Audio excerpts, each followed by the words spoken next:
تو میرا ذہن کچھ اور بن گیا تھا، اٹھ بولیا چلو اتنے بسیے جتنے بس دینی سارے ینے، نہ کوئی ساڑی ذات پچھانے نہ کوئی سانو مننے۔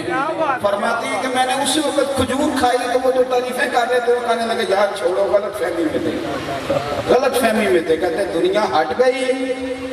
لیکن جا کے جب میں نے زور کی نماز پڑھی تو جو مزہ سجدے میں آیا اور داتا صاحب رحمۃ اللہ علیہ اسی تعلیم اور تربیت کسی بھی قوم کا یہ بنیادی کام ہے۔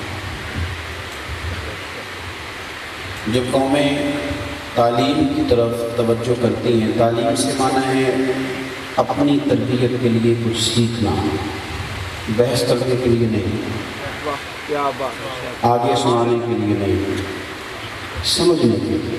ترمذی شریف میں حدیث ہے، نبی پاک صلی اللہ علیہ وسلم نے فرمایا جس بندے نے علم اس لیے حاصل کیا کہ علماء سے بحث کرے گا یا جاہلوں پہ رعب جمائے گا، اسے تو اللہ جنت کی خوشبو بھی عطا نہیں کرے۔ تو علم حاصل کرنا اور پھر تربیت کا ماحول، تربیت انسان نے اگر لینی ہو تو پھر وہ یہ بہانہ نہیں کرتا کہ تربیت دینے والا کوئی نہیں۔ واہ کیا بات! اس لیے کہ تربیت لینے والے تو چھوٹوں سے بھی تربیت لے لیتے ہیں، تربیت لینے والے تو ان کے جن کو وہ سمجھتے ہیں نا کہ یہ تو بالکل میرے سامنے طفل مکتب ہے، اس سے بڑا کچھ سیکھ لیتے ہیں۔ مقصود حاصل کرنا۔ داتا غنی بخش علی حجویری رحمۃ اللہ تعالیٰ علیہ 1000 سال قبل لاہور میں تشریف لائے۔ آج بھی اہلیان لاہور بڑے سارے شکوے کرتے ہیں کہ سیوریج کا نظام ٹھیک نہیں، گلیوں کا نظام ٹھیک نہیں، فلانی جگہ لائٹ کا نظام ٹھیک نہیں۔ پیچھے چلے گئے آپ 1000 سال پہلے تو پھر بھلا کون سا نظام ٹھیک ہوگا؟ میں اتفاق نہیں کرتا اس بات سے کہ اگر آپ مدرسہ، مسجد، اکیڈمی، اسکول، کالج بنانا چاہیں تو فنڈ اکٹھا نہیں ہوتا، میں اتفاق نہیں کرتا۔ میرا خیال ہے کہ سارا کچھ ہو جاتا ہے۔ آپ کوئی بھی خیر کا کام کرنا چاہیں، کوئی بھی، تو کام ہو جاتا ہے، کیونکہ یہاں ایک ذہن ہے لوگوں کا الحمدللہ کہ ہم نے دین کے لیے کچھ نہ کچھ کرنا ہے، انسانیت کے لیے کچھ نہ کچھ کرنا ہے، لوگ کرتے رہتے ہیں۔ لیکن جب یہاں ہندو رہتے تھے، سکھ بستے تھے، اس وقت داتا غنی بخش علی حجویری نے یہاں مسجد قائم فرمائی تھی۔ سبحان اللہ! یہ جو تعریفیں ہوتی ہیں یہ بعد میں ہوتی ہیں بہت زیادہ۔ ان کا جو زمانہ تھا وہ ٹکراؤ کا زمانہ تھا، وہ ایک شدید مخالفت، ایک شدید بہاؤ مخالف سمت۔ اس ٹکراؤ کے ماحول کے اندر بیٹھ کر داتا صاحب رحمۃ اللہ تعالیٰ علیہ، میں آپ کو ایک سادی بات عرض کرتا ہوں، اس کو آپ نے سمجھ لینا ہے۔ یہ میرے سامنے داتا صاحب کی کشف مادی پڑھی ہے۔ یہ شاعر آدمی ہوتا ہے یا ادیب بندہ ہوتا ہے نا، اس کو ماحول کی تلخی بڑا پریشان کرتی ہے، کیونکہ نرم مزاج لوگ ہوتے ہیں۔ اسی طرح یہ جو لکھنے لکھانے کے، پڑھنے پڑھانے کے لوگ ہوتے ہیں، یہ شستہ مزاج لوگ ہوتے ہیں۔ اب ماحول کے اندر تلخی اتنی آ گئی ہے کہ بہت ساری تقریریں، میں نے شاید پچھلی دفعہ بھی یہاں کہا تھا کہ اتنے زیادہ مخالف نہیں ہیں لوگ اہل بیت کے، معاذ اللہ، جتنا لوگ اپنی خطابت چمکانے کے لیے کہہ دیتے ہیں میں وکیل بناؤں گا۔ اتنا نہیں کوئی مسئلہ جتنا لوگ بلا وجہ کہہ دیتے ہیں کہ میں وکیل بن گیا ہوں فلانے کا۔ بھائی تو رہنے دے۔ تو ماحول کے اندر تلخی پیدا کی جا سکتی ہے، ہو جاتی ہے۔ جب ٹکراؤ ہوتا ہے نا، جب کوئی آپ کا مخالف ہوتا ہے تو پھر ویسے بندہ تلخ ہو جاتا ہے۔ لیکن داتا صاحب کی آپ پوری کتاب از اول تا آخر دیکھ لیں، ان کے حالات میں لکھا ہے کہ 4 دفعہ انہیں پتھر مارے گئے، قاتلانہ حملہ ہوا۔ یہ لکھا ہے کہ دادا صاحب نے بڑی تکلیف سہی۔ غیر جو تھے وہ ان کے مذہب پر اعتراض کرتے تھے، اور زیادہ بات نہیں کرنی، غیر تو معاذ اللہ دین پر اعتراض کرتے تھے، اور جو اپنے تھے نا وہ یہ کہتے تھے مسجد تو بناتا ہے پر قبلہ سیدھا نہیں کرتا۔ اپنوں کا بھی مسئلہ ہوتا ہے نا۔ تو دونوں سمت کو تکلیف تھی۔ اعلیٰ حضرت رحمۃ اللہ علیہ فرماتے ہیں کہ ایک طرف اعدائے دین، ایک طرف ہے حاسد۔ ایک طرف دین کے دشمن ہوتے ہیں، ایک طرف حسد کرنے والے ہوتے ہیں۔ یہ ہو جاتا ہے، لیکن کہیں وہ تلخ نظر نہیں آتے۔ کہیں وہ ایسا نہیں ہے کہ ان کے مزاج میں تلخی آ گئی ہے تو وہ جب لکھتے ہیں تو ایسے محسوس ہوتا ہے کہ ہلکی سی تلوار بھی ان کے ساتھ، ایسا نہیں۔ اس طرح مرغابی پانی میں رہتی ہے پر پانی سے نکلتی ہے تو اس کے پروں پر ایک قطرہ بھی پانی نہیں ہوتا۔ وہ لڑائیاں لڑتے رہتے تھے پر جب دین پڑھانے کے لیے بیٹھتے تھے تو پھر محمد مصطفیٰ کے نوکر بن کے بیٹھتے تھے، اور بڑی شستہ تعلیمات اس زمانے میں انہوں نے امت کو دی، اور ایک جد و جہد کے ماحول میں ہم اس طرح کرتے ہیں کہ باہر کی تلخیاں گھر لے آتے ہیں یا گھر کی تلخیاں باہر لے جاتے ہیں۔ جانے کس عمر میں جائے گی یہ عادت میری، کہ روٹھنا اس سے تو اوروں سے الجھتے تھے، بلا وجہ بات کوئی اور ہوتی ہے اور غصہ کہیں اور پھر آج جو ماحول بنایا جا رہا ہے نا، ملنگوں کا ماحول، یہ ملنگ اصل میں بزدل لوگ ہوتے ہیں، یہ بزدل ہیں، یہ جو ملنگ بن کے بیٹھ جاتے ہیں یہ بزدل ہوتے ہیں، ان سے حقوق نہیں ادا ہوتے، ان سے میدانوں میں لڑا نہیں جاتا، ان سے بال بچوں کے خرچے نہیں برداشت ہوتے تو ملنگ بن جاتے ہیں، یہ بزدل ہیں۔ اگر یہ بزدل نہ ہوتے، اور ایک بات یاد رکھنا، ہمارے صوفیاء نے ایک کوئی شخص ویسے مجذوب ہو گیا، اس کی میں بات نہیں کر رہا، میں تو بنے ہوئے ملنگ کی بات کر رہا ہوں، آرٹیفیشل ملنگ کی بات کر رہا ہوں۔ نوٹ کا اسے پتہ ہے، نوٹ کا اسے صحیح پتہ ہے کہ 5,000 والا کون سا ہے اور 20 والا کون سا ہے، لیکن نماز کا اسے پتہ نہیں ہے۔ لیکن اسلام تو اس چیز سپورٹ نہیں کرتا نا کہ آپ کا یہ رویہ ہو۔ ہمارے صوفیاء نے ایک بحث کی ہے، یہ تصوف کے درجات ہیں، ملنگ ہونا، مجذوب ہونا، اور پھر مسند پر بیٹھ کر تعلیم و تربیت کرنا، تو ان میں سے اونچا درجہ کون سا ہے؟ تو امام شورانی بہت سارے دلائل قائم کرنے کے بعد اور دونوں طرف کی دلیلیں ذکر کرنے کے بعد فرماتے ہیں اونچا درجہ وہی ہے جو کام مدینے والے رسول نے کر کے دکھایا۔ سرکار نے بیٹھ کر تعلیم و تربیت فرمائی ہے، چھوٹی چھوٹی چیزوں کو حضور نے بیان کیا ہے، گھر کی چھوٹی باتوں کو ڈسکس کیا ہے، لوگوں کو حقوق بتائے ہیں، بچوں کے، بیوی کے، اولاد کے، ماں باپ کے، پڑوسی کے۔ تو فرماتے ہیں اصل طریقت اور تصوف وہی ہے جو رسول کریم علیہ السلام نے کر کے ہمیں بتایا۔ تو داتا صاحب رحمۃ اللہ تعالیٰ علیہ نے باقاعدہ تعلیم و تربیت کا ماحول، یہ مست ہو جانا، سما پر بھی آپ نے لکھا ہے کتاب کے آخر میں، آپ نے کہا ہے، اور سما صرف آپ قوالی کو نہ سمجھ لیں گے جو آپ سن رہے تھے نا، یہ بھی سما ہی ہے۔ اور میرا ایک اور بھی شکوہ بڑا پرانا، پھر کہہ دیتا ہوں، میرے خیال میں نعت پڑھنے والے ہیں، اب تو نعت سننے والا کوئی نہیں ملتا۔ اب جو بندہ کلام کے مد و جزر سے آگاہ ہو، جو اس کو سمجھتا ہو، جسے پتہ ہو کہ یہ جو بات کہی جا رہی ہے یہ روزمرہ بھی ہے کہ نہیں ہے، ایسے تو لوگ ہی نہیں ہیں۔ داتا صاحب رحمۃ اللہ تعالیٰ علیہ نے باقاعدہ تعلیم و تربیت کا، آپ بڑے اچھے شعر سنیں، یہ جو اچھا شعر ہوتا ہے یہ انسان کے دل پہ اثر کرتا ہے، اس کی آنکھوں سے آنسو نکلتے ہیں، یہ اچھی بات ہے۔ تو داتا گان بخش علی اجمیری رحمۃ اللہ تعالیٰ علیہ نے تعلیمات دی، آپ نے تربیت فرمائی۔ داتا صاحب رحمۃ اللہ تعالیٰ علیہ اس شخصیت کا نام ہے کہ جو معیار ہیں تعلیم کا، تربیت کا، فیضان کا۔ داتا صاحب رحمۃ اللہ علیہ آپ یہ نہ سمجھیں کہ وہاں 15-20 لوگ میں نے دیکھے ہیں کہ ان کے لمبے لمبے بال تھے اور وہ بڑے مہینوں سے وہی بیٹھے ہوئے تھے، تو انہوں نے ایک بڑی معرفت کی بات سنا دی، تو یہ کوئی کمال نہیں۔ داتا صاحب رحمۃ اللہ تعالیٰ علیہ نے اپنی کتاب علم سے شروع فرمائی ہے، اور سب سے پہلے آیت وہ لکھی ہے جو میں نے تلاوت کی۔ داتا صاحب فرماتے ہیں انما یخشی اللہ من عبادہ العلماء، اللہ کے بندوں میں سے اللہ سے ڈرتے وہی ہیں جو عالم ہیں۔ یہ آیت آپ نے لکھی ہے سب سے پہلے، اور پھر اس کی تشریح کے اندر جاتے ہیں تو داتا صاحب رحمۃ اللہ علیہ فرماتے ہیں چونکہ علم بہت بڑا ہے اور انسان کی عمر تھوڑی ہے، لہذا اسے نبی پاک علیہ السلام کے اس فرمان پر ضرور عمل کرنا چاہیے کہ ماں کی گود سے لے کر قبر کی دیوار تک ہمیشہ سیکھتا ہی رہے۔ پھر آپ آگے بڑھتے ہیں تو آپ فرماتے ہیں تم نے کس سے سیکھنا ہے؟ تو 3 طبقات کا آپ نے ذکر فرمایا کشف الموجود کے اندر۔ ایک تو آپ نے ذکر فرمایا غافل علماء کا، اور پھر دوسرا ذکر فرمایا مکار فقراء کا، اور تیسرا ذکر فرمایا جاہل صوفیاء کا۔ ظلم یہ ہے کہ جن طبقات کی انہوں نے مذمت کی ہے وہی ہر وقت وہاں بیٹھے رہتے ہیں، اللہ ماشاء اللہ، اللہ ماشاء اللہ، اچھے اچھے لوگ بھی جاتے ہیں، بہت اچھے لوگ بھی جاتے ہیں۔ پہلی بات آپ کہتے ہیں کہ غافل علماء سے بچو، غافل علماء سے۔ تو میں ساری تفصیل طور سے نہیں کر سکتا، نہ اتنا وقت ہے۔ تو آپ سے کسی نے پوچھا غافل عالم ہوتا کون ہے، تو آپ فرمانے لگے تمہیں سمجھ آ جائے گی، جس کی توجہ دنیا کی طرف ہے، مال کی طرف ہے، وہ عالم تو ہے پر غافل ہے، اور جس کی توجہ اللہ کی رضا کی طرف ہے وہ عالم بھی ہے اور عابد بھی ہے اور زاہد بھی ہے اور اللہ کا بندہ بھی ہے۔ میرے اسحاق رحمۃ اللہ علیہ فرمایا کرتے تھے کہ عالم اگر بے عمل ہونا اور بہت زیادہ بے عمل ہو تو اس کی صحبت سے بچنا چاہیے۔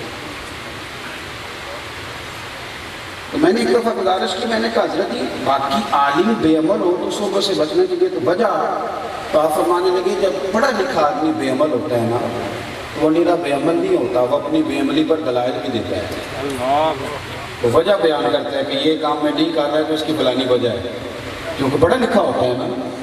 پڑھے لکھے لوگ غلط کام بھی کریں تو اس پر بھی دلیلیں دیتے ہیں، پڑھے لکھے جو ہوتے ہیں۔ تو فرماتے ہیں عالم اگر بے عمل یا بد عمل ہو تو اس لیے بچنا چاہیے کہ وہ الٹا بد عملی کا رواج کرے گا، وہ لوگوں کو بتائے گا کہ یہ وجہ ہے۔ اور دوسرا مکار فقراء، مکار، اور داتا صاحب فرماتے ہیں وہ کون لوگ ہیں؟ فرماتے ہیں یہ وہ لوگ ہیں کہ تم ان کی تعریف کرو تو راضی ہو جاؤ، اور تم ان کی توہین کرو یا معاذ اللہ توہین کسی نے کیا کرنی ہوتی ہے، صرف اتنی بات کہ تعریف نہ کرو تو ناراض ہو جاتا ہے۔ آپ چلے جائیں کسی آستانے پہ، ایک نقیب محفل آیا تو اس نے جتنے القاب اسے یاد تھے وہ سارے اس نے پڑھ دیے بیچارے، اور اس کے بعد خطیب آیا ہے تو اس نے آتے ہی کہا کہ میں تمہیں گھر کا نوکر ہوں، حالانکہ اسے قسم اٹھائی جائے تو کبھی نہ یہ بات مانی، اور اس کے بعد 2-4 نعت کھائیں اللہ ماشاء اللہ، تو انہوں نے بھی پوری اس کی چاپلوسی کر دی اور باہر جا کے وہ غیبتیں کر رہے ہیں۔ اور داتا صاحب نے پھر گنوایا ہے، فرمایا صوفیاء میں تو ایک طبقہ رہا ہے جو ملامتی ہے، جو کہتا ہے ہماری تعریف نہ کرو ہماری مذمت کرو۔ اس کا ذکر قرآن مجید نے کہا یجاہدون فی سبیل اللہ ولا یخافون لومۃ لائم ذالک فضل اللہ یؤتیہ من یشاء۔ فرمایا اللہ کے کچھ بندے اللہ کے راستے میں جہاد کرتے ہیں، اور جب وہ صحیح بات کرتے ہیں تو لوگ انہیں برا کہتے ہیں، لیکن فرمایا وہ کسی برا کہنے والے کی پرواہ، وہ کسی کی پرواہ، ملامت کرنے والے کی ملامت کی پرواہ نہیں کرتے۔ فرمایا ذالک فضل اللہ، اسے معمولی نہ سمجھنا، یہ تو اللہ کا فضل ہے، اور سب کو نہیں ملتا، یؤتیہ من یشاء، جسے اللہ چاہتا ہے اسے عطا کر دیتا ہے۔ پھر آپ نے بات کی حضرت باجید بستامی کی، آپ فرماتے ہیں حضرت باجید بستامی رحمۃ اللہ علیہ کہتے ہیں میں بستان کے بازار سے گزر رہا تھا تو لوگ دکانوں سے اٹھ کے آتے تھے، میری طرح کے بندے بڑی غلط فہمی کا شکار، آپ یقین کریں بڑی غلط فہمی، لوگ بڑا کچھ بتاتے ہیں، کہتے ہیں صاحب آپ دیکھو نا آپ تو کہیں جائیں تو رستہ ہی نہیں ملتا، راشی ہو جاتا ہے۔ تو میں اکثر کہا کرتا ہوں کہ یہ عوامی مقبولیت ہے، دعا کرو رب اپنی بارگاہ میں بھی مقبول کرے، پھر تو بات بن جائے گی۔ لیکن اگر یہاں بڑی شہرت ہوئی اور صبح قیامت معاذ اللہ رسوا کر دی جائے تو پھر 6 معنی لاتا۔ تو بھائی یہ غلط فہمی ہو جاتی ہے ہمیں، ہم کہتے ہیں اپنی نجی محفل میں کہ فلانا بندہ اس لیے بلاتا ہے کہ اس کا مجمع بڑا ہوگا، یہ غلط فہمیاں ہمیں رہتی ہیں۔ تو حضرت باجید بستامی رحمۃ اللہ تعالیٰ علیہ آپ گزر رہے ہیں بستان کے بازار سے تو داتا گنج بخش علی اجمیری فرماتے ہیں کہ لوگ دکانیں چھوڑ کے آنے لگے، کہا کہہ رہا ہے سودا دو، تو وہ کہہ رہا ہے پیچھے ہٹ جاؤ، میں نے حضرت باجید کو سلوٹ کرنا ہے۔ اگرچہ اس پذیرائی کے پیچھے بھی رب کی بہت بڑی رضا ہوتی ہے، لیکن انسان کو تو غلط فہمی کا شکار نہیں نہ ہونا چاہیے۔ تو لوگ بڑے آ رہے تھے تو حضرت باجید بستامی فرماتے ہیں میرے اندر سے ایک آواز آئی کہ بادشاہ بھی آ جائے نا کبھی تو اس طرح لوگ دکانیں نہیں چھوڑ کے آئیں گے۔ میرے اندر سے رمضان کا مہینہ تھا تو میرے اندر سے نا آواز آئی کہ تو جتنا آج مقبول ہے اتنا کوئی دوسرا ہے ہی نہیں، اتنی شہرت۔ تو آپ فرماتے ہیں اسی وقت مجھے سمجھ آ گئی کہ میرا نفس مجھے دھوکہ دے رہا ہے، تو پھر میں نے ملامت کی طرف بڑھنا مناسب سمجھا۔ رمضان کا مہینہ تھا، جگہ جگہ کھجوریں لگی ہوئی تھی اور زمانہ ملنے آ رہا تھا۔ حضرت باجید بستامی کہتے ہیں میں ریڈی پہ کھڑا ہوا، کھائی نہیں کھجور پر اٹھا کے میں نے منہ میں رکھ لیا۔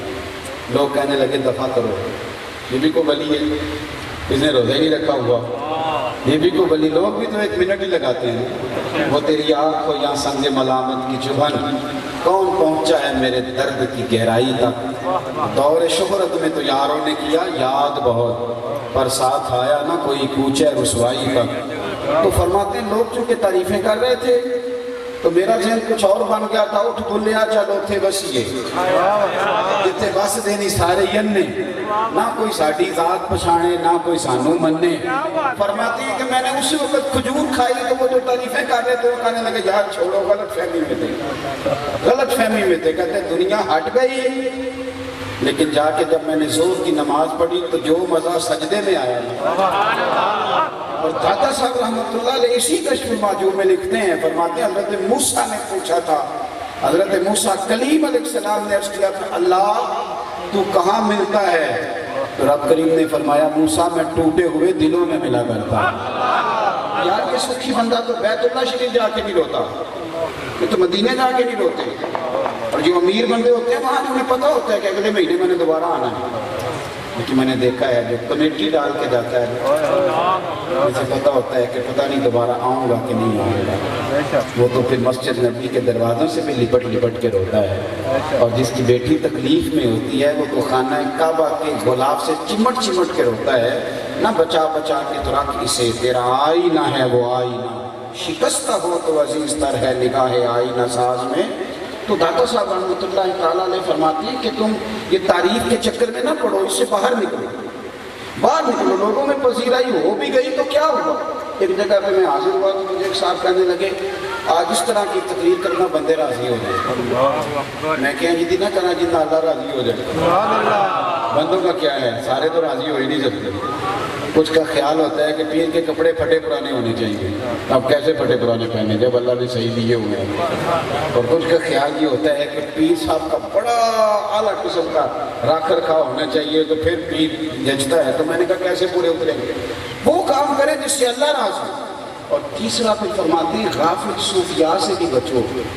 حضور یہ غافل صوفی کون ہوتا ہے؟ تو فرمانے لگے جو حالات دیکھ کے پیر بن گئے، کسی سے تربیت نہیں لی اس نے، بیٹھک ڈال کے بیٹھ گیا، اسے پتہ ہے کہ آج کل لوگوں کو جن بڑے ہوتے ہیں، تو اس نے وہ بیماریاں بھی بورڈ پہ لکھ دی ہیں جو ابھی تک دنیا میں پیدا ہی نہیں ہوئی ہیں، وہ والی بھی اس نے بورڈ پہ لکھ دی۔ اس طرح کا ماحول ہے، یعنی عجیب منظر ہے نا، بندہ روٹیاں مانگ رہا ہے دروازہ اور قسمت کا حال بتا رہا ہے، اپنی اس کی اتنی خراب ہے بیچارے کی کہ اسے مانگ کے کھانا پڑتا ہے، اور لوگ اس سے بھی قسمت کا حال پوچھ لیتے ہیں۔ پھر داتا صاحب رحمۃ اللہ علیہ آگے بڑھتے ہیں تو آپ فرماتے ہیں کہ کثرت کلام سے بچو، زیادہ باتیں تمہارا وقار خراب کر دیں گے۔ داتا صاحب فرماتے ہیں بولنا نعمت بھی ہے اور زحمت بھی ہے، اور عجیب مثال دی ہے داتا صاحب نے، عجیب مثال، اور میں آپ یقین کریں میری تو بڑی تربیت ہوئی اس کو پڑھ کے۔ داتا صاحب فرماتے ہیں جس طرح لوگوں کو شراب کا نشہ ہے نا، اس طرح بولنے کا بھی نشہ ہے۔ یعنی بڑا سیانہ بندہ میں بات کر رہا ہو تو بندے بیچ میں کہیں کہ جی قطع کلامی معاف، پہلے میری سن لی، تو میں کہتا ہوں ہم نے تو بھی معاف کیا ہی نہیں اور آپ نے بات شروع بھی کر دی ہے۔ آپ گن پوائنٹ پہ معافی دیں گے؟ آپ نے کہا قطع کلامی، تو بھئی آپ ہم سے پوچھ لیں کہ ہم نے معاف کیا کہ نہیں کیا؟ آپ نے خود ہی معافی مانگ لی، خود ہی آگے چلے گئے۔ داتا صاحب رحمۃ اللہ علیہ نے حدیث لکھی ہے، فرماتے ہیں نبی پاک صلی اللہ علیہ وسلم فرماتے ہیں کہ مجھے اپنی امت کا جس چیز کا سب سے زیادہ خوف ہے وہ ان کی زبان کا ہے۔ ہم صحیح باتیں نہیں کرتے، وہ تکلیف دیتی ہیں، وہ لوگوں کو اذیت میں مبتلا۔ پھر داتا صاحب آگے بڑھتے ہیں، داتا صاحب نے پورا باب باندھا ہے، کہہ لوں بات کہہ نہیں دوں۔ داتا صاحب کہتے ہیں کسی کے آگے ہاتھ نہیں پھیلانا۔ قرآن مجید کی آیت لکھی ہے، قرآن نے تعریف کی زیادہ کی، کہا لا یسألون الناس الحافا، وہ لوگوں سے لپٹ کے سوال نہیں کرتے کبھی۔ دیکھو فاقے میں عزت ہے، ہاتھ پھیلانے میں ذلت ہے کبھی۔ اور جوانوں سے کہتا ہوں خدا را یہ چھوڑ دیں، سہارے تلاش کرنے چھوڑ دیں کہ فلانے سیٹ کی میں تھوڑی چاپلوسی کروں گا تو شاید مجھے اونچا لے جائے، چھوڑ دیں یہ کام کہ میرا وہ انگلینڈ والا ماموں راضی ہو گیا تو بڑی بات ہو گئی، چھوڑ دیں، یہ لوگ تباہ ہو گئے، ہمیں خوش آمدیں کرنے کا اپنی زندگی میں نا خودداری، عزت نفس۔ داتا صاحب نے باپ باندھا پورا باپ، اور ایک ایسی عجیب بات لکھی ہے جس پر وجد ہوتا ہے۔ داتا صاحب کہتے ہیں کہ ابو مسلم بادشاہ تھا تو کسی فقیر کو، درویش کو نا کسی چوری کے جھوٹے مقدمے میں جیل میں بند کر دیا گیا، جھوٹا مقدمہ چوری کا، بڑی خاص بات۔ آپ یقین کریں کہ جو نسبت والے لوگ ہیں نا وہ کیا کہتے ہیں کہ یہاں مر مٹنے کو دل کرتا ہے، سبحان اللہ۔ یعنی درویش اللہ کا بندہ، اللہ کا بندہ، اسے چوری کے جھوٹے مقدمے میں بند کر دیا تو داتا صاحب فرماتے ہیں کہ اس بادشاہ کی خواب میں نا ولی غوث قطب نہیں، صحابی نہیں، کہتے ہیں اس بادشاہ کی خواب میں خود مدینے والے رسول تشریف لائے، حضور تشریف لائے، سرکار خود آئے۔ کیوں لوگوں کے سامنے ہاتھ پھیلا کے اپنی آپ قیمت تھوڑی کرتے ہیں؟ دیکھو تو صحیح درویشوں کی رب و رسول کی نظر میں کتنی قیمت۔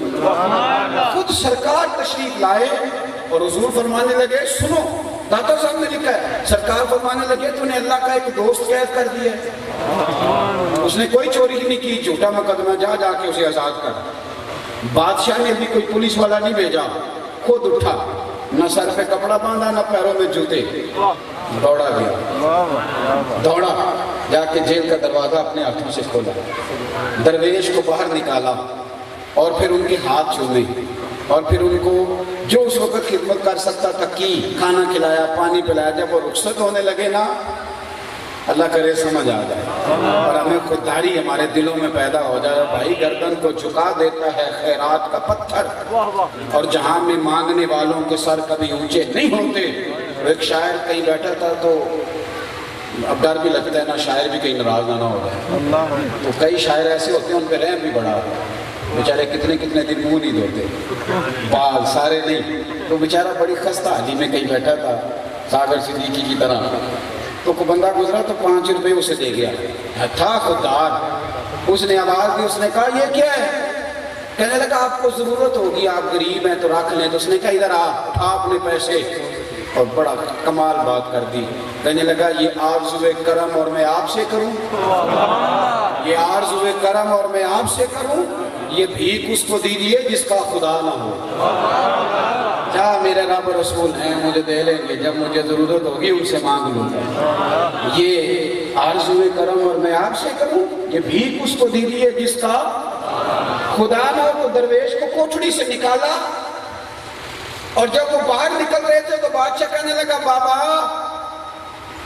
کوئی حکم ہوا تو بتانا، کبھی تو میرے لائق خدمت ہوئی تو بتانا۔ تو بابا جی نے رخ پھیرا، میرے دادا صاحب فرماتے ہیں رخ پھیر کے بابا کہنے لگا یار تجھے ابھی بھی سمجھ نہیں آئی؟ اس نے کہا بابا کیا ہوا؟ کہنے لگے جو رات تجھے سوتے کو اٹھائیں اور اٹھا کے تجھے میری طرف بھگائیں، اور پھر تو نہ جوتے پہننے کے قابل رہے نہ کپڑا لینے کے، اور میرا دروازہ کھلوائیں، بتا وہ پھر مجھے کسی دنیا دار کی حاجت رہنے دیتے ہیں؟ جا کے مجھے دنیا داروں کی ضرورت نہیں۔ تو داتا صاحب نے باپ باندھا، درویش اس کو کہتے ہیں کہ جس کو عمرہ بھی کوئی کرائے اور جس کو کھانا بھی کوئی کھلائے۔ آپ یقین کریں کہ بڑے بڑے معاملات ہیں، لیکن جو چیزیں تربیت میں ہیں، ماحول میں ہیں، وہ کرنی تو ہے نا۔ مجھے ایک صاحب نے کہا آپ کو عمرے پہ بھیجنا ہے، تو میں نے کہا اللہ تعالیٰ مجھے توفیق دے دیتا ہے، اور میرے پاس اتنا بجٹ بھی ہو جاتا ہے، میں چلا جاتا ہوں، میں آپ کو لسٹ دیتا ہوں جو لوگ تڑپتے ہیں بیچارے، آپ مجھ سے وہ لسٹ لیں، میں آپ کو بتاتا ہوں کہ کون ایسے ہیں جو صبح و شام دعائیں کرتے ہیں اور جو تڑپ کے کہتے ہیں کہ کرم کر دو ساڈے تے بھی حبیبی یا رسول اللہ، مدینے آن نہیں دیندی غریبی یا رسول اللہ۔ تو آپ ادھر توجہ کریں، اس طرح مزاج بنائیں۔ داتا صاحب فرماتے ہیں کہ فقیر عزت نفس والا، فقیر وہ جو خوددار ہو۔ خود اعلیٰ حضرت بریلوی رحمۃ اللہ تعالیٰ علیہ دکان پہ تیل لینے چلے گئے نا، تو یہ میری طرح کا پیر صاحب کسی دکان پہ چلا جائے تو کئی بار دکاندار پریشان ہو جاتے ہیں کہ مفتہ لگا ہوا گیا ہے۔ صحیح کہہ رہا ہوں میں، آپ بڑے ایسے ہیں، ویسے پولیس والا بھی چلا جائے تو یہی ٹینشن ہوتی ہے، ناراض نہ ہو، میری طرح پھنسے ہیں آپ، پر اللہ آپ کو ہنستا ہی رکھے۔ تو میں جو بات کر رہا ہوں اس پر غور کریں۔ اعلیٰ حضرت رحمۃ اللہ علیہ دکان پہ تیل لینے گئے تو اس کو نا دکاندار کو بوتل دی سرسوں کے تیل کی بھر دو، اس نے بھر دی، تو اعلیٰ حضرت فرمانے نے کتنے پیسے؟ کہنے لگا ویسے تو 5 آنے کی ہے، آپ ہمارے عالم میں آپ 3 آنے دے دیں۔ تو فاضل بریلوی نے پورے ہی 5 دیے، فرمایا تو رکھ، میں اپنا علم 2 آنے کا نہیں بیچا کرتا، میں 2 آنے ریٹ لگایا ہمارا، تو رکھنا، میں 2 آنے کا نہیں بیچتا۔ ساتھ یاد رکھیں خودداری، اور یہ داتا صاحب کی تعلیم ہے، داتا صاحب کی تعلیم۔ اور وہاں بڑے بڑے عجیب ہمیں قصے سننے کو ملتے ہیں، بڑی بڑی عجیب کیفیات، اور بڑی بڑی محفل میں اور بڑی بڑی چاپلوسیاں، خدا را بچے۔ پھر داتا صاحب آگے بڑھتے ہیں، داتا صاحب فرماتے ہیں زندگی میں احسار پیدا کرو، اپنی زندگی میں احسار پیدا کرو اور احسار لے کے آؤ، دوسروں کے لیے قربانی دو۔ اور بڑی خوبصورت بات لکھی. آپ فرماتے ہیں کہ حضرت عبداللہ ابن عمر رضی اللہ تعالیٰ عنہ کو بھنے ہوئے گوشت کی بڑی خواہش تھی، مچھلی کی بڑی خواہش تھی، شدید بیمار تھے. داتا صاحب نے لکھا ہے. اگرچہ یہ اور کتابوں میں بھی روایت موجود ہے، لیکن چونکہ بات آج داتا صاحب کی کرنی ہے، ان کی تعلیمات کی کرنی ہے. مجھے الحمدللہ داتا صاحب کی کرامتیں بھی آتی ہیں، میں سنا سکتا ہوں، لیکن وہ بات نہ سناؤں جو داتا صاحب بھی سنانا چاہتے ہیں. اور لکھتے رہے، محنت کرتے رہے. تو داتا گان بخش علی جوہری فرماتے ہیں کہ بیمار تھے اور بڑے دنوں کے بعد بھنی ہوئی مچھلی ملی. دروازے پہ بھکاری آیا. حضرت عبداللہ ابن عمر نے خادم سے کہا اسے دے دو. تو وہ کہنے لگے حضور آپ کو بڑے دنوں کے بعد خواہش تھی، اسے میں پیسے دے دیتا ہوں، مچھلی آپ کھا لیں، اسے ضرور دینی ہے. تو آپ فرمانے لگے یار تو سمجھا نہیں، یہ جو تو نے مچھلی میرے لیے آج تیار کی ہے نا، اس کو تو نے بڑے اچھے طریقے سے پکایا ہے. یہ جب فقیر نے مانگی ہے تو مانا یہ ہے کہ رب نے اسے قبول کر لیا ہے. باہر ہم ایک اور روایت لائے داتا صاحب بنی اسرائیل میں سے. فرماتے ہیں اللہ کا ایک بندہ پہاڑ کے اوپر عبادت کرتا، اس کے دل میں ایک دن خیال آیا کہ پہاڑ نہ ہوتے تو لوگ سیدھے سیدھے تو چلتے رہتے ہیں، تو رب کریم ناراض ہو گیا. اس وقت کے نبی علیہ السلام کو وہی فرمائی کہ اسے جا کے کہو کہ تم میری تخلیق پہ اعتراض کرتا ہے، میں نے جو بنایا بہتر بنایا. اس نے اعتراض کیا تو اسے کہو تیرا نام نہ آج سے بلیوں کی صف سے کاٹ کے نافرمانوں کی صف میں لکھ دیا. پیغمبر نے خبر دی اس عابد کو کہ تیرا نام کاٹ کے نا بلیوں کی صف سے نافرمانوں کی صف میں لکھا ہے، اللہ نے مجھے پیغام دیا ہے. تو وہ بندہ نا سجدے میں گر گیا کہ اللہ تیرا شکر ہے. آنکھوں کو بند کرتے ہیں دیدار کے لیے، تیرا شکر ہے تیرا شکر ہے. تو پیغمبر کہنے لگے پتہ انہیں بھی سارا ہے، لیکن پوچھنے لگے یہ تو عجیب حرکت کر رہا ہے، میں تجھے کہہ رہا ہوں کہ تیرا نام ولیوں کی صف سے نکال کے نافرمانوں کی صف میں درج ہو گیا اور تو سجدے میں گر گیا. کہنے لگے حضور آپ نے کہا نا کہ اللہ نے میرا نام لیا، تو میں تو اتنے جوگا ہی نہیں ہوں، میرے رب نے میرا نام لیا ہے. میں کہاں اور مالک کہاں، اس نے کاٹ کے لکھا ہے، یعنی اس کی قلم کے نیچے میرا نام. کمال ہو گئی، میں کہاں اور میرے رب کا قلم کہاں. پھر کہنے لگا آپ پیغام لے کے آئیں تو ایک میرا بھی چھوٹا سا پیغام لے جائیں گے. رب کے پیغمبر علیہ السلام فرمانے لگے لے جائیں گے تو بات کر. کہنے لگا اللہ کے حضور عرض کیجئے گا اللہ میں نے یہ جو کہا تھا نا پہاڑ نہ ہوتے تو تیری مخلوق صحیح چلتی، تیری مخلوق کی محبت میں کہا تھا. اے اللہ میرے لیے فیصلہ ہو گیا نا دوزخ کا، تو مجھے تیرے بندوں سے بڑا پیار ہے، بڑا پیار ہے مجھے تیری بنائی ہوئی مخلوق سے. اے مالک اب اس طرح کر، میرا وجود اتنا بڑا کر کہ دوزخ میں ہی پورا ہو جاؤں. میں نہیں چاہتا کہ جو تم نے اتنے سونے سونے بندے بنائے ہیں وہ جہنم میں چلیں. یہ میرا پیغام دیجئے گا. وہ نبی وہی کھڑے تھے کہ رب نے وہی فرمائی. اللہ نے فرمایا یہ تو اسے آزمانے کے لیے سارا کچھ کیا تھا، اسے کہو اگر تم میرے بندوں سے اتنا پیار کرتے ہے تو جا تجھے معاف بھی کیا، تجھے ولایت بھی واپس کی، اور قیامت میں جس جس کی تو سفارش کرے گا میں ہم سب کو جنت بھی عطا کر دوں. ہمارے اندر احساس سرے سے پیدا ہی نہیں ہوتا، سرے سے.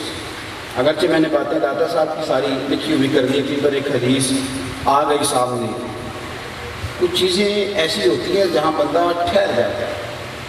سیدہ عائشہ صدیقہ رضی اللہ تعالیٰ عنہ اکثر روایات کے مطابق نا 18 سال کی عمر تھی جب سرکار کا وصال ہو گیا، اور کم از کم 40 سال انہوں نے گزارے حضور کے بعد.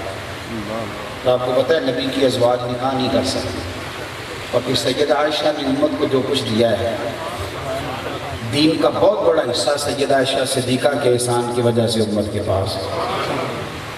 سیدہ پاک نے نا چونکہ وہیں حضور ان کے حجرے میں آرام فرماتے تو ایک قبر میں سرکار آرام فرمائے، دوسری میں حضرت ابوبکر، تو ایک قبر کی جگہ اپنے لیے رکھ دی. شاید اتنا بڑا کسی اور کو نفع نہ ملے، اور وہ باقاعدہ مالکہ تھی سرکار نے حجرہ انہیں دیا ہوا تھا. حضرت عمر کو زخم لگ گیا 26 ذی الحج کو. حضرت فاروق اعظم نے نصیحتیں کی، سمجھ گئے کہ اب میرا اللہ کے حضور حاضری کا وقت آیا. اپنے بیٹے کو بلا کے کہنے لگا پتر ضد نہ کرنا، پردے کے پیچھے جا کے نا ام المومنین سیدہ عائشہ صدیقہ کو سلام کرنا، اور پتر ان سے کہنا کہ اماں جی ضد نہیں، لیکن میں نے نا زندگی مصطفیٰ کے دین کے مشن پہ گزار دی ہے، اور میں ابو بکر صدیق کا بھی وفادار رہا ہوں۔ اگر آپ اجازت دے دیں تو میں آپ کے حجرے میں جو ایک جگہ بچی ہے وہاں لیٹنا چاہتا ہوں، حضور کے قدموں میں جگہ پانا چاہتا ہوں اگر اجازت دے دیں۔ حضرت عبداللہ ابن عمر فرماتے ہیں میں جا رہا تھا اور سوچ رہا تھا اتنا بڑا احسار کون کرے گا، اتنی بڑی قربانی، اتنی اہم جگہ، اتنا بڑا احسار۔ لیکن کہتے ہیں جب میں گیا اور سیدہ پاک کی خدمت میں جا کے عرض کیا تو مجھے اور تو کچھ نہ آیا، پر پردے کے اندر سے ہچکیوں کی آواز آئی۔ تو سیدہ عائشہ صدیقہ کھول کے روئی اور کہنے لگی عمر میں یہ جگہ کسی کو نہ دیتی، اور تو نے محبوب کے دین کی خدمت میں حد کر دی، جا لوگ بڑے بڑے احسار کرتے ہیں پر میں گنبد خضرا کی جگہ کا تیرے نام احسار کرتا ہوں۔ ہماری زندگی میں احسار نام کی شے کوئی نہیں، بچی بھی شے نہیں کسی کو دیتے۔ یہ سڑک پہ رستہ تو یار اگر ایک بندہ آپ کو بہت زیادہ ہارن دے رہا ہے تو اسے پاگل کیوں کہتے ہو؟ یہ کیوں نہیں مانتے کہ بیچارے کو کوئی جلدی ہوگی، گھر سے کچھ سخت فون آ گیا ہوگا، کوئی مجبوری ہو سکتی ہے، کچھ تو مجبوریاں رہی ہوں گی، یوں ہی کوئی بے وفا نہیں ہوتا۔ تھوڑا سا اپنی زندگی میں احسار کا مزاج بنائیں، تھوڑی قربانی، تھوڑا جذبہ، تھوڑا ضرب۔ میں اور نہیں کوئی بات کرتا، میں تو اس اسٹیج کا آدمی ہوں تو میں یہاں سے بڑا کچھ سیکھتا ہوں۔ میں محفلیں کرانے والوں کو بڑے مجبور لوگ سمجھتا ہوں، بڑے بیچارے میری طرح کے پیر صاحب آگے اسٹیج پہ وہ کہتے ہیں چھیتی کرو میں جانا ہے۔ ایک نعت خان کا پیار والا آیا ہوا وہ کہتا ہے جی میرے تو ان پہ فون بڑے آ رہے ہیں میں بھی جاؤں گا، اور ایک اس محفل میں جو بڑا پارٹیسپیٹ کرنے والا وہ اپنا بندہ لے کے آ گیا، کہتے ہیں اس کی تلاوت کراؤ اس نے بھی جانا ہے۔ تو وہ جس نے ذوق کے لیے یہ اجتماع منعقد کیا وہ بڑی مشکل کا شکار ہے، وہ بڑا پریشان ہے، اور میں نے دیکھا ہے کہ گھبرائے ہوئے منتظمین کامتے کامتے آپ کی مہربانی آپ کی مہربانی، اور کئی بڑے اعلیٰ اجتماع ہوتے تو بند ہو گئے صرف اس لیے کہ ہم تھوڑا احسار نہیں کر سکتے، ہم تھوڑی قربانی نہیں دے سکتے۔ میں کئی دفعہ آپ سے کہتا ہوں کہ پہلے تو آپ مینج کریں چیزوں کو، چیزیں خراب ہو ہی، اور اگر ایسا ہو تو تھوڑی تھوڑی دیر کے لیے قربانی دیں، احسار کریں، اپنے مزاج کے اندر یہ چیزیں پیدا کریں۔ ہمارے مساجد کے اندر ایک بہترین عالم خدمت سر انجام دے رہا ہوتا ہے، زبردست سارے کام کر رہا ہوتا ہے، اور مسجد میں آنے والے 100 بندوں میں سے 2 بندوں کے معیار پہ پورا نہیں اترتا، تو وہ 2 بندے یہ نہیں دیکھتے کہ چلو میری طبیعت سے میچ نہیں کرتا، دین کا کام تو کرتا ہے، تو وہ 2 بندے سارا زور لگا دیں گے اسے فارغ کرائے۔ ہماری طبیعتوں میں احسار، یہی حال ہمارے گھروں میں ہے۔ ہم گھر کو معاذ اللہ دوزخ بنا لیں گے، لیکن اپنی ایک خواہش قربان کرنے کو تیار چھوڑ دیں، کچھ خواہشات کو آپ ماں باپ کی خاطر چھوڑ دیں، کچھ چیزیں بیوی چھوڑ دے اپنے شوہر کی خاطر، کچھ چیزیں چھوڑ دیں شوہر اپنی بیوی کی خاطر، کچھ چیزوں کو سمجھ لیں، تھوڑا سا ماحول کو سمجھ لیں، احسار کریں۔ آخری بات آپ حضرات کی خدمت میں یہ عرض کرنی ہے کہ داتا گاجی بخش علی اجمیری رحمۃ اللہ علیہ کا مشن مذہب ہے۔ ہم سوچتے ہیں کہ اگر کسی کے بستر پر نیند مشکل سے آتی ہے تو غزنوی سے اپنا وطن چھوڑ کے لاہور آ کے بیٹھے۔ لاہور میں ڈیفنس آج بنا ہے، لاہور کے اندر اعلیٰ سوسائٹیز آج بنی ہیں، اور یہاں راوی کے کنارے پتے کھا کے گزارا کرنا ہے اور یہاں بیٹھ جانا، یہ جی منظر ہے نا۔ اب بطور تبرک ایک کرامت بھی داتا صاحب کی عرض کرتے ہیں، یہ کرامت ہے نا، اس کا آخری سٹیٹ ہوتا ہے، آخری اس کا درجہ ہوتا ہے اللہ تعالیٰ اپنے بندوں کی صداقت کے لیے، بالکل صداقت کے لیے، جب پھر بندے سیدھی انگلی سے نہ مانے، دلائل ہی دیے جاتے ہیں۔ آپ کو کتاب و سنت میں حضور کی تربیت ہی زیادہ ملے گی، معجزات کا جو چیپٹر ہوتا ہے وہ زیادہ وسیع نہیں ہوتا، نہ اسے زیادہ وسیع کرنا چاہیے، کیونکہ جو سالے فطرت لوگ ہوتے ہیں انہیں معجزے اور کرامت کی ضرورت نہیں ہوتی، انہیں تو اچھی تعلیمات کی ضرورت ہوتی ہے۔ لیکن کبھی کبھی پھر کہنا پاڑی جاتا ہے کہ کسی تے پکڑا کوار گندل اسی اور بھی بوٹیاں جانیں، کبھی کبھی پھر اس طرح بھی بندے کو آنا پڑ جاتا ہے۔ دادا صاحب رحمۃ اللہ علیہ کے حالات میں لکھا ہے کہ یہاں راوی کنارے آپ بیٹھے ہوتے تھے تو عصر کے بعد اکثر تشریف رکھتے تھے، تو ایک ہندو گزرتا تھا بت خانے کی طرف، تو روز وہ گزرتا، دادا صاحب بھی عصر کے بعد آ کے تھوڑی دیر بیٹھ جاتے، ٹھنڈے پانی میں پیر کبھی رکھ لیتے، کبھی محبت کے ساتھ یہاں سے گزر اوقات ہوتا، تو روز اس وہ کسی کا خادم تھا اسے روز جاتے دیکھتے تھے۔ ایک دن بلا لیا، فرمانے لگے میاں یہاں روز جاتے ہو، معاملہ کیا ہے؟ اس نے کہا کہ یہاں بت ہیں تو میرا جو آقا ہے نا وہ چوری بیچتا ہے بتوں کو کھلانے کے لیے، تو داتا صاحب رحمۃ اللہ تعالیٰ علیہ فرمانے لگے کہ انہوں نے کبھی کھائی ہے؟ انہوں نے کہا جی وہ تو کھاتے تو نہیں ہیں۔ تو آپ فرمانے لگے پھر تو بڑا پاگل ہے، لے کے کیوں جاتا ہے؟ کہنے لگا جی میں تو خادم ہوں، لیکن وہ کھاتے تو نہیں نا۔ دیکھیں کتنا عجیب مذہب ہے کہ جس کو اپنے ہاتھوں سے بناتے ہیں، ہاتھوں سے نقش و نگار، ہاتھوں سے رنگ و روگن کرتے ہیں، بعد میں اسی کو معاذ اللہ خدا مانتے ہیں۔ تو داتا صاحب ایک دن اسے کہنے لگے یار تو روز بڑی محنت کرتا ہے تو آج تیرے بت کو چوری کھلا ہی نہ دیں۔ سبحان اللہ۔ اس نے کہا جی کھلا دیں۔ آپ اس کے ساتھ چلے گئے تو سامنے رکھی جا کے پلیٹ چوری کی، تو بڑے بت سے فرمانے لگے یار یہ روز آتا ہے تو بات مانتا کیوں نہیں؟ کھا جانا۔ وہ بت ساری پلیٹ کھا گیا، وہ ساری۔ اب اللہ کا بندہ کرتا کیا ہے؟ جب وہ اس کی کرامت ظاہر ہو جاتی ہے تو وہ یہ نہیں کرتا کہ مجھے مان جاؤ۔ وہ ہندو آپ کے سامنے سجدے میں گرنے لگا تو آپ فرمانے لگے نہیں، اگر تم مجھے مان گئے نا تو بیعت میں اپنی کرتا ہوں، جھکاتا رب کے سامنے ہوں اور کلمہ محمد عربی کا پڑھاتا ہوں۔ ہم کمال اپنا دکھائیں گے پر غلامی مصطفیٰ کی کرائیں گے۔ وہ چوری کھا گیا ساری۔ وہ جب اس نے جھکنا چاہا تو داتا صاحب نے کلمہ پڑھا دیا۔ وہ خالی برتن لے کے گیا تھا کیونکہ مسلمان ہو گیا تھا تو پکا ہو گیا تھا۔ تو جا کے اس نے گھر والوں سے کہا کہ یہ خالی برتن لے لو۔ ان کا چوری کدھر ہے؟ ان کا وہ کھا گیا۔ اس نے کہا تو نے خود کھائی ہے، وہ تو نہ چوری کھاتا۔ اب مسلمان ہو گیا تو اس نے چوٹ کی۔ اس نے کہا نہیں کھاتا تو پاگل ہو، بیچتے کیوں ہو؟ کیوں بیچتے ہو نہیں کھاتا تو؟ تو وہ کہنے لگا نہیں وہ نہیں کھا سکتا۔ اس نے کہا نہیں وہ نہیں کھا سکتا، دیوانہ ہو گیا تھا نا۔ تو دیوانوں کو دلیلیں نہیں چاہیے ہوتی، محبت چاہیے ہوتی ہے۔ دیوانہ ہو گیا تو کہنے لگا وہ نہیں کھاتا پر اگر کوئی کھلانے والا ہو تو پھر وہ بت بھی کھا ہی جائے گا، بت بھی پھر کھا جاتا ہے۔ اس نے کہا چل ہمیں بھی دکھا کیسے کھایا۔ تو وہ جو اس کا مالک تھا ہندو، وہ دو چار لوگ داتا صاحب کے پاس آ گئے، کہا انہوں نے کھلوائی ہے۔ داتا صاحب کہنے لگے میاں تم 2 آئے ہو، پھر کل 4 آ جاؤ گے، پرسوں 6 آ جاؤ گے، جتنے ہو سارے ہی آؤ۔ روز روز نہیں ساڑھے کو کام ہو، جتنے ہو نا سارے آ جاؤ کٹھے دکھا دیتے ہیں بوتلیں چوری کیسے کھائی۔ اب 6 کر کے تھوڑا ہم سے دکھایا جاتا ہے۔ آپ سمجھے اس بات کو سمجھے۔ یہ بہت سارے بندے اکیلے کرامت دیکھنا چاہتے ہیں تو پھر تو سارے دن بندہ کرامتیں دکھاتا رہے۔ اللہ کے بندے اس طرح نہیں کرتے۔ وہ کبھی ہوتا ہے ایسے کہ صدور ہو گیا کسی شہر کا، میں سارے کٹھے آؤ تو میں کٹھے کو شہر دکھائیں۔ وہ 500-600 ہندو اس بستی کا جو تھا سارا ہی آ گیا، چوری لے آئے، داتا گنج بخش علی اجمیری۔ بت خانے سے باہر نکلے تو 2 رکعت نماز پڑھی۔ لوگ کہتے ہیں ولی کے پاس کہاں سے طاقت آتی ہے؟ تو میں نے کہا مصلی طاقت دیتا ہے، سجدہ طاقت دیتا ہے، دعا ہتھیار ہے مومن۔ تو اے اللہ میں نے کوئی اپنی شان بڑھانے کے لیے کرامت نہیں دکھانی۔ یہاں تو آپ کو پتہ ہے کسی کی کرامت ہوتی نہیں، اگر ہو جائے ویسے ہی تو فیس بک پہ آ جاتی ہے۔ کمپنی کی مشہوری کے لیے لوگ کہتے ہیں دوجیاں نوں بھی دسی جڑے محرم راز حقیقت دے وہ تے راز حقیقت کھول دے ہی نہیں۔ اے جنہ ویکھیا نہیں او کرن گلاں، جنہ ویکھ لیا او تے بول دے ہی نہیں۔ داتا صاحب رحمۃ اللہ تعالیٰ علیہ نے کہنے لگے اللہ میں نے اپنے آپ کے لیے نہیں، تیری رضا کے لیے، تیرے معبود کے دین کے غلبے کے لیے ان کو بلایا ہے، مہربانی فرما۔